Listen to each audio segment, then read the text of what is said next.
On May 25, 1979, American Airlines Flight 191, a McDonnell Douglas DC-10, was preparing for takeoff from Chicago O'Hare International Airport, bound for Los Angeles. It was the Friday afternoon before Memorial Day weekend, one of the busiest travel days of the year. The aircraft was fully loaded with 258 passengers and 13 crew members, 271 people total. Among them were families heading to California for holiday vacations, business travelers, and crew members who had flown the route countless times before. The DC-10 was a wide-body jet, one of the largest passenger aircraft of its era, and American Airlines operated a large fleet of them. At approximately 3:02 p.m., Flight 191 began its takeoff roll on runway 32 right. The massive aircraft accelerated down the runway, and at the rotation speed, the pilots pulled back on the controls to lift the nose. But as the aircraft left the ground, something catastrophic happened. The left engine, the entire engine assembly, separated from the wing. It tumbled over the top of the wing and fell to the runway behind the accelerating aircraft. A 4,000-pound engine, gone. Hydraulic fluid sprayed from severed lines. Electrical systems failed. But the crew in the cockpit may not have fully understood what had happened. The DC-10 continued climbing, but it was doomed. With the engine gone, critical hydraulic and electrical systems failed. The aircraft rolled to the left, the nose pitched down, and 31 seconds after the engine separated, Flight 191 crashed into an open field and an abandoned hangar near the end of the runway. The impact was catastrophic. The aircraft exploded in a massive fireball. All 271 people aboard were killed instantly. 2 people on the ground also died. With 273 total fatalities, American Airlines Flight 191 remains the deadliest aviation accident in United States history. The crash exposed critical flaws in the DC-10's design and in maintenance procedures, led to the grounding of the entire DC-10 fleet, and changed aviation safety forever. Part 1. The DC-10, Promise and Problems. The McDonnell Douglas DC-10. The DC-10 was introduced in 1971 as McDonnell Douglas's entry into the wide-body jet market, competing with the Boeing 747 and Lockheed L-1011 TriStar. Design, wide-body 3-engine jet. Could carry 250, 380 passengers depending on configuration. 3 engines, 1 under each wing, 1 in the tail. Long-range capability popular for domestic and international routes. The DC-10 was commercially successful. Airlines around the world ordered them. American Airlines was a major operator. United, Continental, and many international carriers, hundreds built and in service by 1979. But the DC-10 had a troubled history. Previous DC-10 accidents, 1. Turkish Airlines, Flight 981, March 3rd, 1974. DC-10 crashed near Paris, France. 346 people killed. Cause, cargo door failure. Door blew out in flight, causing decompression. Damage to control systems led to crash. Revealed design flaw in cargo, door latching mechanism. Led to mandatory modifications to all DC-10S2. Other incidents? Several other DC-10 incidents and accidents, engine problems, hydraulic system issues. Growing concerns about the aircraft's safety. By 1979, the DC-10 had a reputation problem. Some passengers feared flying on them airlines, defensive about the aircraft McDonnell Douglas under pressure, but hundreds of DC-10S remained in service. The engine pylon. The DC-10's engines were mounted to the wings via structures called pylons. What they were: large structural assemblies, connected engine to wing, carried engine weight, transmitted engine thrust to aircraft, contained hydraulic lines, electrical cables, fuel lines, critical structural component. The pylons were designed with specific attachment points. Upper connection to wing structure, lower connection to engine. Designed to be assembled and maintained following specific procedures. Proper maintenance of these pylons would prove critical and would be where the failure occurred. Part 2. American Airlines Flight 191, May 25, 1979. The flight. Route. American Airlines Flight 191, Chicago O'Hare, ORD, to Los Angeles, LAX. Scheduled departure. 2:50 p.m. CDT expected flight time, approximately 4 hours. The aircraft McDonnell Douglas DC-10 to registration N110AA delivered to American Airlines in February 1972, 7 years old. Relatively young aircraft had flown 20,172 hours, undergone regular maintenance. The crew, Flight Crew 1, Captain Walter Lux, 53 highly experienced, over 22,000 flight hours 2. First Officer James Dillard, 49 experienced pilot, over 9,000 hours 3. Flight Engineer Alfred Udovich, 56 veteran flight engineer. All three were experienced, professional pilots with excellent records. Cabin crew, 10 flight attendants, led by purser and senior flight attendants. Experienced crew, the passengers, 258 passengers aboard. Who they were: families heading to Los Angeles for Memorial Day weekend, business travelers, tourists visiting California, people of all ages, infants to elderly from across the United States, and some international passengers, notable passengers. Several notable individuals aboard: authors, journalists, business executives, Judith and Sheldon Wax. Well-known writers and Chicago residents, families with young children, elderly couples, young adults traveling alone. Memorial Day weekend. Why the flight was full. Memorial Day is American holiday, end of May. Traditional start of summer, 3-day weekend peak travel time.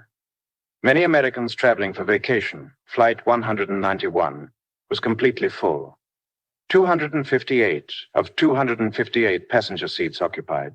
May 25th, 1979, Friday afternoon. The weather in Chicago was good. Clear skies, visibility excellent, light winds, perfect flying conditions. At O'Hare Airport, extremely busy. Major hub. Memorial Day weekend travel rush. Multiple flights departing constantly. Flight 191, just one of many. Boarding and preparation. Flight 191 boarded normally. Passengers found their seats, stowing carry-on luggage. Flight attendants preparing cabin pilots, completing pre-flight checks. Everything routine. The cockpit crew. Captain Lux in left seat, First Officer Dillard in right seat. Flight Engineer Udovich at his station, completing checklists, communicating with air traffic control, preparing for pushback and taxi. Everything appeared normal. No one suspected anything was wrong with the aircraft. Part 3. The takeoff catastrophic failure. 3:02 p.m. takeoff roll begins. Flight 191 was cleared for takeoff on runway 32 right. Captain Lux advanced the throttles and the massive DC-10 began accelerating down the runway. The takeoff. Everything appeared normal initially. All three engines at takeoff powered aircraft accelerating normally. Speed increasing. 50 knots, 100 knots, 150 knots, approximately 165 knots. Captain Lux pulled back on the control column. The DC-10's nose lifted off the runway. The main landing gear left the ground moments later. The aircraft was airborne. But something was terribly wrong. The engine separation. As the aircraft rotated and lifted off, the left engine, engine number 1, the entire pylon and engine assembly separated from the wing. What witnesses saw? Several people on the ground witnessed the takeoff, saw the engine separated, rotated up and over the left wing, tumbled through the air, fell back down to the runway, a massive engine and pylon assembly, about 4,000 pounds, just gone, trailing metal debris. Some witnesses described a flash or spark as the engine separated, the engine tumbling away, hydraulic fluid spraying debris on the runway, the damage. When the engine separated, it caused catastrophic damage. 1. Hydraulic system damage, severed hydraulic lines in the left wing leading edge, loss of hydraulic fluid, loss of hydraulic pressure to critical systems. And 2. Electrical damage, severed electrical cables, loss of electrical power to certain systems. 3. Aerodynamic damage. The pylon tore through the wing leading edge as it separated, damaged the leading edge slats, movable surfaces that extend for takeoff landing. Left wing leading edge slats retracted, right wing slats still extended. This created asymmetric lift, left wing producing less lift than right wing. 4. Warning system, failure. The damage also disabled the stick shaker, stall warning system on the captain's side. In the cockpit, what did the crew experience? The separation likely caused a loud bang or thump shudder through the aircraft. Your aircraft turning to the left, but the crew may not have immediately understood what happened. Critical fact: the crew likely did not know the engine had completely separated. They may have thought engine failure, which is survivable. Compressor stall, some malfunction, but not total engine separation. Why didn't they know? The separation happened behind and below them. No direct visibility of left engine from cockpit engine instruments may have shown engine failure, but not separation. No warning system specifically indicated engine has fallen off. The crew's training for engine failure during takeoff was to continue the takeoff, don't try to land, climb to safe altitude, follow engine out procedures. 2 engines are sufficient to fly a DC-10. So the crew continued the takeoff, not understanding the full severity. Part 4. The 31 seconds doomed flight. After the engine separation, Flight 191 continued climbing after the engine separated, but it was doomed. The problems compounding. 1. Loss of engine. Thrust. Only 2 engines now, right wing and tail. Left wing engine producing 0 thrust. Aircraft yawing to the left, turning toward the dead engine. 2. Loss of hydraulic power. Critical hydraulic systems offline. Affected flight controls. Leading edge slats on left wing retracted. 3. Asymmetric lift. Right wing with slats extended, producing normal lift. Left wing with slats retracted, producing less lift aircraft wanting to roll left. 4. Speed decreasing. The crew, following engine out procedures, began to reduce speed to V2, engine out climb speed. This was standard procedure, but with the left wing's leading edge slats retracted, that wing was now approaching stall speed. The stall. As the aircraft slowed and the asymmetric lift continued, the left wing approached stall. A stall occurs when airflow over the wing is disrupted and lift is lost. The left wing, with slats retracted, stalled at a higher speed than normal. As it stalled, it lost even more lift. The aircraft began rolling to the left. The roll accelerated. The pilots tried to correct, but had limited control. The stick shaker, stall warning, on the captain's side, was disabled by the electrical damage. They may not have received adequate stall warning. The roll continued. Past 90 degrees, the aircraft was rolling inverted. The nose pitched down. At this point, the crew was fighting for control, but the aircraft was unrecoverable. For 31 seconds. From the moment the engines separated to the crash, it was only 31 seconds. In those 31 seconds, the aircraft climbed to about 325 feet. Altitude rolled approximately 112 degrees to the left, pitched nose down, traveled about 1 mile from the end of the runway. The crew fought desperately to control the aircraft, but with the damaged systems and asymmetric lift, it was impossible. Part 5. The crash total devastation. 3:03 p.m. Impact. Approximately 31 seconds after the engine separated, Flight 191 crashed. Where it crashed. The aircraft came down in an open field and struck an abandoned hangar, about 4,600 feet, 0.87 miles beyond the end of the runway. In a largely unpopulated industrial area near a mobile home park, the impact. When the DC-10 hit the ground, it was in a nearly inverted attitude, rolled far to the left, nose down, traveling at high speed. The impact was catastrophic. The aircraft disintegrated on impact, massive explosion and fireball debris scattered over a wide area. The explosion was enormous. Full fuel load, enough for flight to Los Angeles, ignited on impact. Fireball rose hundreds of feet, black smoke visible for miles. The fire was intense and spread rapidly. Witnesses, people nearby, heard the explosion, saw the massive fireball and smoke, knew immediately this was a major disaster called 911. Some rushed toward the scene to try to help. Emergency response. Chicago Fire Department and emergency services responded immediately. Multiple fire engines, ambulances, police arrived within minutes. What they found, a scene of total devastation. Aircraft completely destroyed, burning wreckage scattered over a large area. The abandoned hangar destroyed mobile homes damaged by debris and fire, no survivors. It was immediately clear that no one could have survived the impact. The death toll, all 271 people aboard Flight 191 were killed instantly. 258 passengers, 13 crew members. 2 people on the ground were also killed. In the mobile home park struck by debris or caught in fire, total 273 deaths. At the time, it was the deadliest aviation accident in United States history. It remains so to this day. Part 6. The investigation uncovering the cause. The NTSB investigation. The National Transportation Safety Board, NTSB, immediately launched an investigation. Investigators arrived at the scene, began examining wreckage, recovering the flight data recorder and cockpit voice recorder, interviewing witnesses, examining the separated engine, the engine. The left engine and pylon were found on the runway where they had fallen, largely intact. This was crucial evidence. Investigators could examine exactly how it separated, what they discovered. The investigation revealed the following. 1. Pylon separation. The engine pylon separated from the wing at the upper attachment points. The aft bulkhead of the pylon clevis, the attachment fitting, had fractured. This was a structural failure of the attachment. But why did it fail? 2. The maintenance procedure.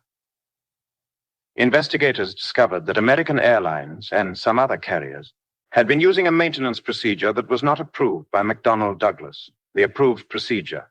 When performing certain maintenance on the pylon, like replacing the pylon bushing, remove engine from pylon, remove pylon from wing, perform maintenance, reinstall pylon to wing, reinstall engine to pylon. This is done with 3 separate operations.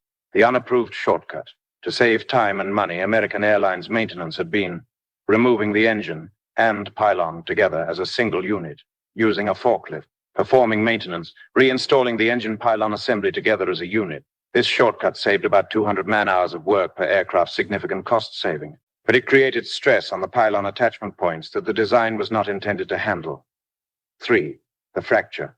When the pylon was removed and reinstalled as a unit with the engine attached, the weight of the engine, 4,000 pounds, plus the pylon, supported by a forklift, slight misalignments during positioning, created stress concentrations at the pylon mounting points, specifically at the aft bulkhead of the pylon clevis. Over multiple maintenance cycles using this procedure, a crack developed in the aft bulkhead. The crack grew over time. Fatigue crack. On May 25, 1979, during the stress of takeoff, the crack propagated to complete failure, and the pylons separated. 4. The maintenance history. Investigators examined in 110 AA's maintenance records. The aircraft had undergone this pylon removal reinstallation procedure, most recently on March the 29th, 1979, about 8 weeks before the crash. The shortcut procedure was used. This is likely when the fatigue crack was initiated or worsened. 5. Other carriers? The investigation also found American Airlines wasn't alone in using this shortcut. Continental Airlines also used a similar procedure. United Airlines may have used variations. Examination of other DC-10 pylons in the fleet found similar cracks in multiple aircraft. This was a fleet-wide problem waiting to happen. Part 7. Immediate aftermath. Grounding the DC-10. June 6, 1979. Just 12 days after the Flight 191 crash, based on preliminary findings, the FAA issued an emergency airworthiness directive, grounding all DC-10 aircraft operated by U.S. carriers. This was unprecedented. Grounding an entire aircraft type, hundreds of DC-10s worldwide, massive disruption to airline schedules. The reason, the FAA determined. The pylon attachment design had vulnerabilities. The maintenance procedures being used were unsafe. Other DC-10s might have similar cracks, risk of another catastrophic failure. All DC-10s were grounded until they could be inspected, any cracks repaired. Proper maintenance procedures established, additional safety modifications made. The impact on airlines. American, United, Continental, and others operated large DC-10 fleets, suddenly couldn't use these aircraft, had to cancel flights or substitute other aircraft. Significant financial impact on passengers. Thousands of flights canceled, travel disruptions during summer travel season. Many passengers already fearful of DC-10s, now even more so. On McDonnell Douglas, enormous reputational damage, questions about aircraft design and safety, financial implications. The DC-10 program in jeopardy. The inspections during the grounding. Every DC-10 pylon was carefully inspected using ultrasonic and other non-destructive testing looking for cracks. Several aircraft were found to have cracks. These were repaired before returning to service. July 13th, 1979. After about 5 weeks, the FAA lifted the grounding order. Inspections complete. New maintenance procedures mandated pylon removal must follow manufacturer's procedures. Additional inspection required DC-10s return to service, but the damage to the DC-10's reputation was done. Part 8. The aftermath, consequences, and responsibility. The NTSB final report. The NTSB issued its final report in December 1979.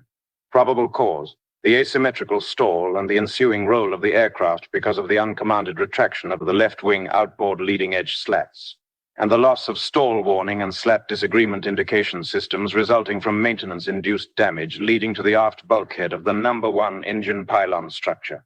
In simpler terms, the engine separated due to a maintenance-induced crack. This caused loss of hydraulics, leading edge slats to retract, and loss of stall warning. The aircraft stalled and crashed. Contributing factors: American Airlines' use of an improper maintenance procedure, McDonnell Douglas's pylon design, which was vulnerable to this type of damage. FAA's inadequate oversight. Who was responsible? 1. American Airlines used an unapproved maintenance procedure. The shortcut to save costs led directly to the structural failure. Primary operational responsibility. 2. McDonnell Douglas. The pylon design, while meeting certification standards, had vulnerabilities. Should have been more explicit about maintenance procedures. Should have better understood how the pylon would handle various maintenance practices. Design responsibility. 3. FAA failed to adequately oversee maintenance practices, didn't catch that airlines were using unapproved procedures. Regulatory oversight failure. Legal consequences. Criminal investigation. No criminal charges filed, determined to be negligence rather than criminal conduct. Civil litigation. Hundreds of lawsuits filed by victims' families against American Airlines, McDonnell Douglas, and others settled for significant amounts. American Airlines and McDonnell Douglas paid substantial settlements. Regulatory consequences. The FAA implemented new regulations, stricter oversight of airline maintenance practices, better documentation requirements, more frequent inspections of critical components, enhanced communication between manufacturers and airlines about proper procedures. Part 9. The human stories. 273 lives lost. The victims. The 271 people aboard Flight 191 and 2 on the ground represented a cross-section of America. Families, parents traveling with children to Disneyland, extended families heading to California for reunions, young couples on vacation, grandparents visiting grandchildren. Notable victims: Judith and Sheldon Wax. Well-known Chicago writers and journalists. Judith Wax had recently published a book. Sheldon Wax was managing editor of Playboy magazine. Beloved figures in Chicago literary community. The Corrigan. Nudie and Bill Corrigan. Journalists for a small-town newspaper had won a trip to Los Angeles. Left behind children. Many other lives. Business executives.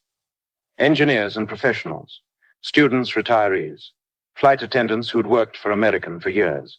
Experienced pilots at the peak of their careers. The youngest victim, a 2-year-old child. The oldest, passengers in their 70s. The crew, Captain Walter Lux, 53 years old. Had flown for American Airlines for decades. Thousands of hours of experience, known as a skilled professional pilot, died doing his job. First Officer James Dillard and Flight Engineer Alfred Udovich, both experienced, respected professionals. Left behind families. The 10 flight attendants.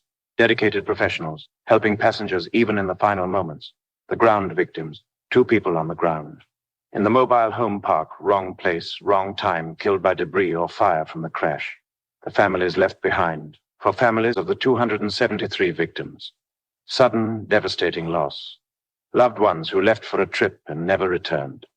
Memorial Day weekend forever associated with tragedy. Many families lost multiple members. Children orphaned, parents lost children, spouses lost partners. The pain was compounded by the preventable nature, maintenance shortcut caused it. The horrific nature, aircraft disintegrated. The public nature, major news story. Memorials, the victims are remembered. Memorial at the crash site.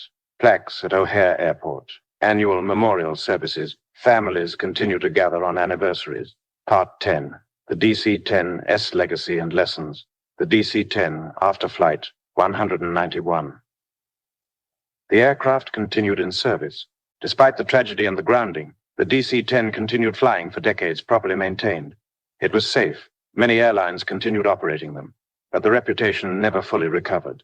Passengers remained wary. Airlines began phasing them out in favor of other aircraft. The DC-10 production ended in 1989, replaced by the MD-11, an updated version. The last passenger DC-10s were retired in the 2010 S. Some cargo versions still fly. Lessons learned. 1.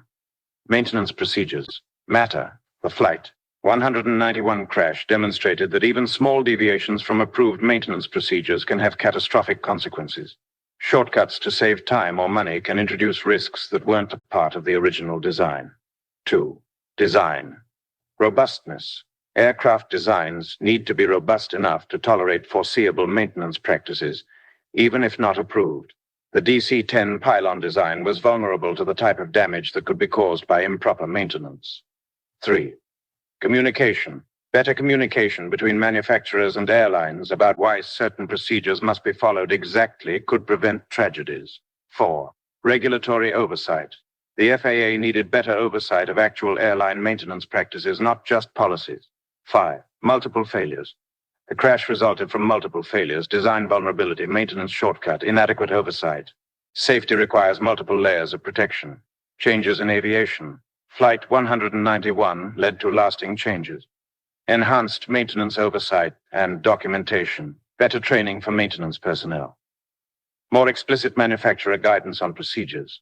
Stricter FAA oversight. Improved understanding of fatigue cracking in aircraft structures. The legacy. American Airlines Flight 191 is remembered as the deadliest aviation accident in U.S. history, a preventable tragedy caused by maintenance shortcuts, a turning point in understanding the importance of following exact maintenance procedures. A reminder that in aviation there are no acceptable shortcuts. Conclusion. On May 25, 1979, American Airlines Flight 191, a DC-10, began its takeoff from Chicago O'Hare, bound for Los Angeles with 271 people aboard. As the aircraft lifted off, the left engine, the entire engine and pylon assembly, separated from the wing and fell to the runway. The separation severed hydraulic and electrical systems. The left wing's leading edge slats retracted. The aircraft became aerodynamically unbalanced. 31 seconds after the engine separated, the aircraft stalled, rolled inverted, and crashed into an open field. The impact was catastrophic. The aircraft exploded in a massive fireball. All 271 aboard were killed instantly. 2 people on the ground also died. 273 total fatalities.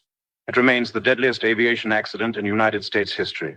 The investigation revealed the cause: a crack in the engine pylon attachment caused by American Airlines using an unapproved maintenance shortcut to save time and money. The shortcut stressed the pylon attachment in ways it wasn't designed for, a fatigue crack developed over multiple maintenance cycles. On May 25th, during takeoff, the crack failed completely. The pylon separated. The tragedy was entirely preventable. If American Airlines had followed the manufacturer's approved maintenance procedures, even though they took longer, the crack would never have developed. Rest in peace to the 273 victims of American Airlines Flight 191. You were passengers heading to California for Memorial Day weekend. You were experienced crew members doing your jobs. You were people on the ground near the airport. You died because a maintenance shortcut was taken to save time and money. You died because proper procedures weren't followed. You died in a crash that should never have happened. You deserved better. You deserved to be safe. Your deaths led to changes. The entire DC-10 fleet was grounded and inspected. Maintenance procedures were reformed. Regulatory oversight was strengthened. The aviation industry learned crucial lessons about the importance of following exact procedures. But those changes came too late for you. May 25th, 1979, Memorial Day weekend, began with America's deadliest aviation disaster. 273 lives lost, all preventable, never forgotten.